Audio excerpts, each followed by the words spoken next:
पूर्ण असतील, तुमचं जे मिरवणूक असतील, तुमचं जे दररोज आरती चालतात, पूजा असते, वंदना असते, त्याच्यामध्ये आमचं पोलीस तिथे येतील, तुमचं सोबत सहकार्य करतील. काही अटीशर्ती असतील म्हटलं तर रात्री कोण थांबायला पाहिजे, सीसीटीव्ही काय लावायला पाहिजे, विटामिन नाही व्हायला पाहिजे, काही कधी कधी काय चोरी होतात, काय मतलब कधी तुम्ही रोड रस्त्यामध्ये बसता तर किती फीट मध्ये बसायला पाहिजे, हे सगळं तुम्हाला क्लॅरिटी ऑलरेडी असते.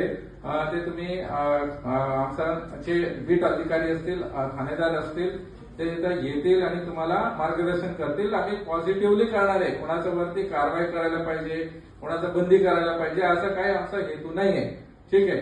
तर हे 3 मुद्दे झाला. लास्ट मुद्दे आहे की आता बरेचशे लोकांनी सांगितले की डीजे बद्दल आता लोकांचं वेगवेगळं मत आहे आणि आम्हाला कायद्याचं एक बंधन आहे, कायदा आहे आणि सुप्रीम कोर्टचं जजमेंट आहे.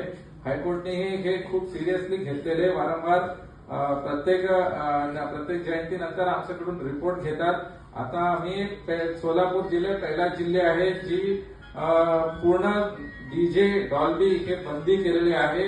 आता सुरू नाही झाले, हे मागच्या 1 वर्षापासून चालू आहे. आम्ही गणेशोत्सव पासून हे जे सुरू केलेले आहे, बरेचशे लोकांना पहिले मान्य नव्हतं.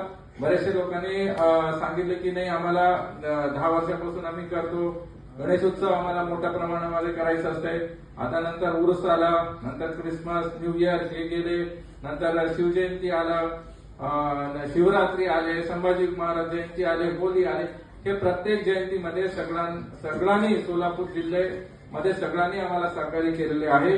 तसंच शहरामध्ये आमचं ग्रामीणमध्ये जे चालू आहे तेच शहरामध्ये पण लागू आहे. तर प्रत्येक जणांना माझं विनंती आहे की हे प्रत्येक महापुरुषाचं जयंतीमध्ये सगळ्यांनी आम्हाला सपोर्ट केले. खास करून कसं सपोर्ट केले की आम्हाला ह्याच्यामध्ये लोकांनी पारंपरिक वाद्य बोलून घेतले.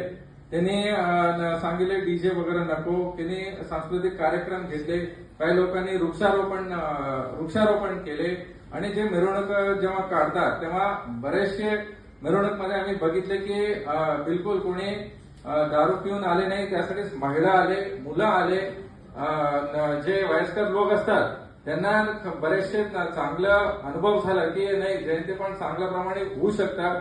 डॉक्टर्स चांगल्या प्रमाणे आम्हाला सपोर्ट केले की त्यांनी सांगितले की पहिल्यांदा साहेब ते डीजे बंद दिसते, लोकांना हार्टचा प्रॉब्लेम असतात, तुमचं घरीच मला सिनियर सिटीजन असतात, तुमचे आई वडील असू शकतात, त्यांना काहीतरी हार्ट प्रॉब्लेम असतात, ते कधी कधी बाहेर कुठेतरी पाठवत होते की इथे कुठे डीजे वाजत नाही तिथं आम्ही पाठवून देऊ, असं काही लोक सांगत होते. तसंच बरेचशे लोकांनी पॉझिटिव्हली ह्याचं आम्हाला सहकार्य केलेले आहे.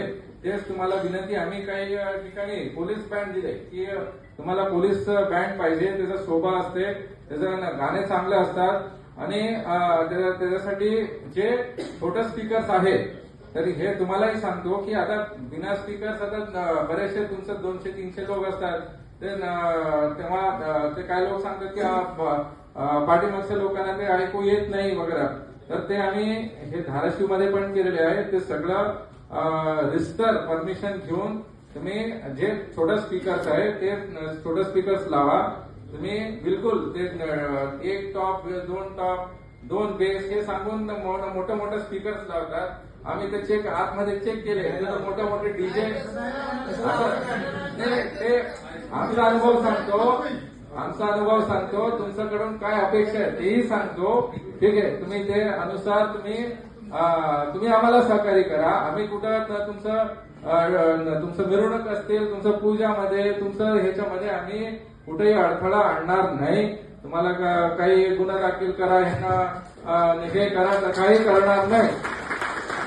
तुम्ही आम्हाला सहकार्य करा.